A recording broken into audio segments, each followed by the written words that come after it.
Bihar board exam 2026 में देने वाले सभी स्टूडेंट को ये कुछ 5 नियम आप सबको जरूर पता होना चाहिए। आप सबके बोर्ड परीक्षा 2026 में कुछ कुछ परिवर्तन, कुछ कुछ चेंजेस हुई है।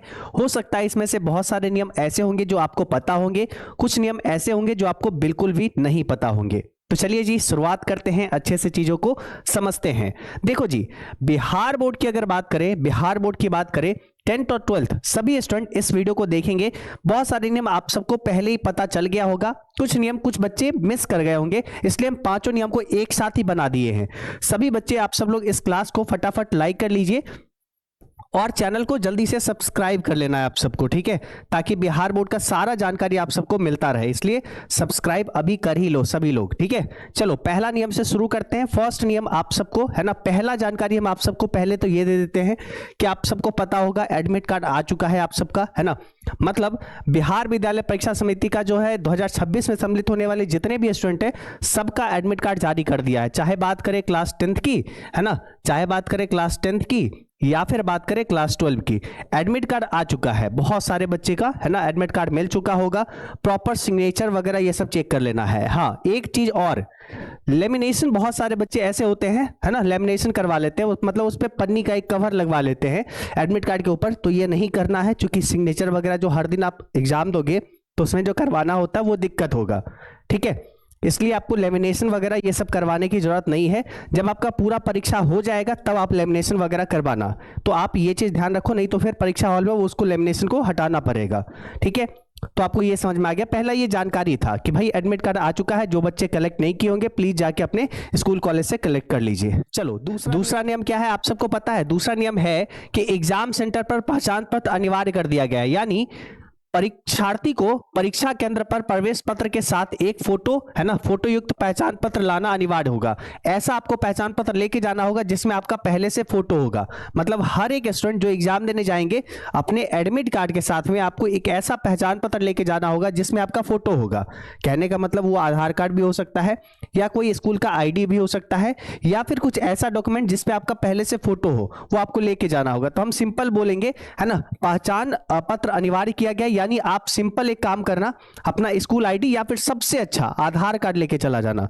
यानी एग्जाम सेंटर पे आप क्या लेके जाओगे, एक अपना एडमिट कार्ड, ठीक है, एडमिट कार्ड, और दूसरा आधार कार्ड, ठीक है। दूसरा क्या चीज, आधार कार्ड, ठीक है। ये दो चीजें आप लेके जरूर जाना, ठीक है। इसके अलावा पेन वगैरह वो सब तो एडिशनल है, वो सब आपको लेके जाना ही है, ठीक है। तो पहले ये होता था, अब इसके साथ में ये भी आपको लेके जाना पड़ेगा आधार कार्ड, ठीक है। चलो तीसरा नियम आप सबको क्या है, आप सबको चलो ये बताते हैं। तीसरा नियम है कि है ना, प्रथम पाली, ये बहुत सारे स्टूडेंट है ना, बहुत सारे स्टूडेंट ये गलती करते हैं। परीक्षा हॉल में नहीं मिलेगी प्रवेश, आप सबको पता होना चाहिए। आप सब लोग अपना परीक्षा नहीं दे पाओगे, हर बच्चे का ये गलती होता है। पहले कहोगे भैया ये तो आम बात है, लेकिन एक बार पहले हम पढ़ देते फिर आपको समझाते हैं क्या दिक्कत होता है। प्रथम पाली के परीक्षार्थी को है ना, परीक्षा प्रारंभ होने के समय से पूर्वाह्न 9:30 बजे है ना से है ना 30 मिनट पूर्व अर्थात 9 बजे तक तथा द्वितीय पाली के परीक्षार्थी को परीक्षा प्रारंभ होने के समय के अपराह्न 2 बजे से 30 मिनट पूर्व अर्थात 1:30 बजे तक परीक्षा भवन में प्रवेश की अनुमति दी जाएगी। कहने का मतलब ये हुआ कि अगर आपका फर्स्ट सिटिंग में आपका एग्जाम है, ठीक है, आपका फर्स्ट सिटिंग में एग्जाम है और फर्स्ट सिटिंग आपका एग्जाम कितने बजे से है, 9:30 के, है ना, 9:30 से आपका एग्जाम स्टार्ट हो जाता है। लेकिन आपको एग्जाम सेंटर में ऐसा नहीं है कि आप 9:29 में प्रवेश कर सकते हो, नहीं जा सकते हो। आप हाईएस्ट 9 बजे तक है ना, सिर्फ और सिर्फ 9 बजे तक एंट्री ले सकते हो। अगर 9:30 बजे तक से एग्जाम स्टार्ट हो रहा है, सिर्फ 9 बजे तक आप एंट्री ले सकते हो। यानी कहने का मतलब ये हुआ कि आप 8 साढ़े 8 तक एंट्री हाईएस्ट कर लोगे, ठीक है। तो आप सोच लो आपका घर कितना दूरी पे है और क्या आप 9 बजे से पहले एग्जाम हॉल में एंट्री कर लोगे। बहुत सारे बच्चे नहीं कर पाते थे, जिसके कारण नहीं हो पाता था एग्जाम, हो ही नहीं पाता था एग्जाम, नहीं दे पाओगे चाहे कितना वहां गिरगिराओ, रिक्वेस्ट करो गेट पर, है ना, कि सर 9:01 ही हुआ है, नहीं खुलेगा गेट। 9 बजे नेट लॉक हो जाता है गेट, ठीक है। ये आप सब लोग ध्यान रखना। और सेकेंड सिटिंग वाले, आप सबका एग्जाम 2 बजे से है ना, 2 बजे से एग्जाम है, 2 PM से एग्जाम है। तो आप सबको याद रखना है 1:30 है ना, 1:30, 1:30 हाईएस्ट टाइम है, मतलब 1:30 में गेट लॉक हो जाएगा, 1:31 पे आपको प्रवेश नहीं मिलेगा। ये आप ध्यान रखना। पिछले साल बहुत हजारों बच्चे का एग्जाम इस तरीके से छूटा था और नहीं दे पाया था। कितने लोग है ना दीवार वगैरह फांद के गया तब भी एग्जाम नहीं देने दिया अंदर, क्योंकि वो उस प्रिंसिपल पे है ना केस हो जाएगा अगर वो करेगा तो। अगर आपको जाने देगा तो उस पे उसकी वो जिम्मेवारी है, अगर वो जाने देगा तो उस पे केस होगा, ठीक है। तो इसलिए वो आपको नहीं एंट्री दे सकता चाहे आप कितना रिक्वेस्ट कर लो। तो आप ध्यान रखना, फर्स्ट सिटिंग वाले 9 बजे तक हाईएस्ट एंट्री कर लेना, यानी 8:30 बजे का टारगेट रखो कि 8:30 बजे हम अंदर चले जाएंगे। दूसरा 1:30 पे हम एंट्री कर लेंगे, मतलब 1:30 हाईएस्ट है ना, 1 बजे तक हम एंट्री कर लेंगे, ऐसा मान के चलो, ठीक है। उसके बाद विलंब से आने वाले परीक्षार्थी को परीक्षा भवन में प्रवेश की अनुमति नहीं दी जाएगी, याद रखना। उसके बाद और नियम क्या है? एक नियम और है कि एग्जाम हॉल में जूता मोजा बैन है, ठीक है। एग्जाम हॉल में जूता मोजा पहन के नहीं जा सकते हैं। परीक्षा भवन में जूता मोजा पहनकर आना सख्त वर्जित कर दिया गया है। 10th और 12th के स्टूडेंट को आप सबको बता दे, आपकी परीक्षा में अब आप जूता मोजा पहनकर नहीं जा सकते हैं। परीक्षा भवन में प्रवेश के लिए परीक्षार्थी को मोबाइल फोन, ब्लूटूथ, ईयरफोन और अन्य इलेक्ट्रॉनिक गैजेट्स लाना, प्रयोग करना, ये सब वर्जित है। ये सब आप नहीं लेके जाना है। मोबाइल फोन, ब्लूटूथ, ये सब कौन ही लेके जाता है? नहीं लेके जाना है, नहीं तो पकड़ाओगे, आपको एग्जाम से एक्सपेल कर दिया जाएगा, एग्जाम से हटा दिया जाएगा, ठीक है। उसके बाद परीक्षार्थी परीक्षा भवन में प्रवेश पत्र है ना, पेन के अलावा कुछ भी नहीं लाएंगे और निर्धारित समय पर सीट पर बैठेंगे। आपको मतलब एडमिट कार्ड, ठीक है, एडमिट कार्ड, उसके साथ में आपको क्या लाना है? पेन लाना है, आधार कार्ड आपको लाना है, ठीक है।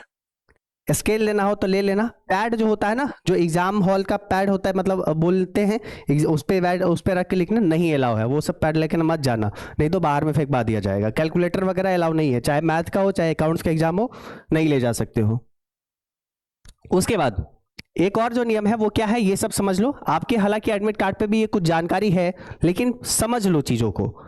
अभी देखो क्या है कि आप एक दूसरे का हेल्प नहीं कर सकते हो। बातचीत करते अगर पकड़े गए है ना, तो सिंपल अपराध मानते हुए है ना आपको क्या किया जाएगा? परीक्षा से निष्कासित कर दिया जाएगा, मतलब उससे निकाल दिया जाएगा। किसी से बातचीत क्या ही मतलब है? आपको परीक्षा देने गए हो, आप अपने लिए गए हो, आप अपना परीक्षा बेस्ट दो, दूसरों से क्या लेना देना? दूसरा कैसा दे रहा है, उसको अच्छा से आ रहा नहीं आ रहा, हमको क्या लेना देना? हमको अपने से मतलब रखना है ना। कहते हैं ना, हो जा जरा मतलबी। तो आपको अपने परीक्षा हॉल में बहुत मतलबी होके आपको काम करना होगा, नहीं तो अगर वहां पे आप रिश्तेदारी भजाओगे ना दूसरों से, आप अपना एग्जाम में मार्क्स कम कर रहे होगे। 5 मिनट भी किसी को दिए तो 5 मिनट में आप ना 2-3 मार्क्स का सवाल बना सकते थे, कुछ और ज्यादा लिख सकते थे। किसी को 1 मिनट में एग्जाम हॉल में मत दो, ठीक है। आप खुद के लिए गए हो, खुद काम करो, किसी से दोस्ती नहीं। आगे पीछे जो बैठा हुआ है उससे कोई दोस्ती नहीं। क्या है वो तुम्हारा, भले जानते होगे नहीं, उसको उसके साथ देना है। उसको बोलना है कि अपने से मतलब रखो, तुम अपने से मतलब रखना, ठीक है। पीछे वाला अपने से मतलब रखेगा, है ना। तुमको नहीं बात करना है, या फिर तुमको दिखाने की भी जरूरत नहीं है कुछ चीज, ठीक है, कि नहीं लो भाई देख लो इसका आंसर ये होगा, नहीं देखना है और ना दिखाना है, ठीक है। उत्तर पुस्तिका और ओएमआर, जहां पे आंसर आपको जो लिखना होता है वो, ठीक है, और ओएमआर ना, उस पे आपको व्हाइटनर, इरेजर, नाखून, ब्लेड ये सब नहीं लगाना। यानी आपको बहुत बारीकी से एक एक चीज भरना होगा, यानी आप कुछ भी मिस्टेक किए सोचो दिक्कत हो जाएगा। इसलिए आप सबको है ना ये व्हाइटनर, इरेजर, नाखून ये सब नहीं आप लगाना है ना। इसलिए बहुत बारीकी से मन शांत करके एग्जाम हॉल में जाना, ठीक है, सब कुछ प्रॉपर भरना। उसके बाद में सिंपल, नहीं तो इनवैलिड हो जाएगा। सिंपल समझ में आया?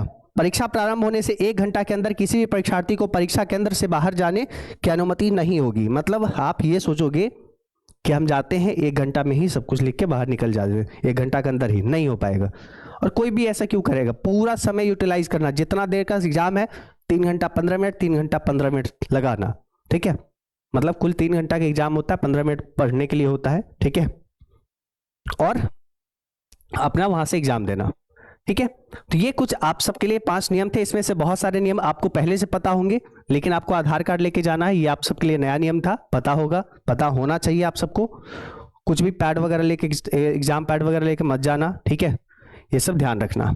बाद बाकी जो भी बोर्ड परीक्षा 2026 में देने वाले स्टूडेंट है, क्लास 10th का ये सब्जेक्ट का फाइनल गेस है ना, जो बोल सकते हो शारदे पीडीएफ, मतलब फाइनल ऑब्जेक्टिव सब्जेक्टिव बाबू ये सब पढ़ लो। इतना हम पीडीएफ लाए हुए हैं, कॉम साइंस के लिए भी ये सारे सब्जेक्ट, आर्ट्स के लिए भी, और कॉमर्स के लिए भी है, ठीक है, कॉमर्स के लिए भी है ऑलरेडी, ठीक है, साइंस कॉमर्स आर्ट्स सब के लिए है। तो यहाँ पे बात करें हिंदी और इंग्लिश मीडियम सब के लिए, ये सारे पीडीएफ आप सबको मिल जाएगा कितना में, सिर्फ 199 में। आप एजुकेशन वाला ऐप इंस्टॉल करोगे वहां पे आपको मिल जाएगा। ये आप नंबर है, इस नंबर पे आप कॉल करके हमारी टीम से भी बात कर सकते हैं, या डायरेक्टली एजुकेशन वाला ऐप इंस्टॉल करोगे वहां पे आपको सारे पीडीएफ करके बैच दिखेगा, उसको बस 199 में ज्वाइन कर लोगे, आपको वहां पे फाइनल गेस हमारा मिल जाएगा, ठीक है।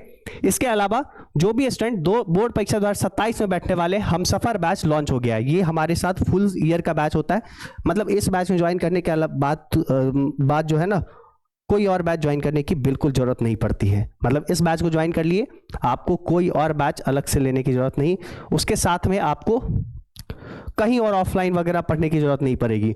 पूरा का पूरा आपको इसी में पढ़ाई मिल जाएगा, साइंस का, कॉमर्स का, आर्ट्स का, है ना, हिंदी इंग्लिश सब मीडियम, ठीक है, Hindi medium and English medium सबका पूरा पढ़ाई आपको हमसफर बैच में मिल जाने वाली है, ठीक है।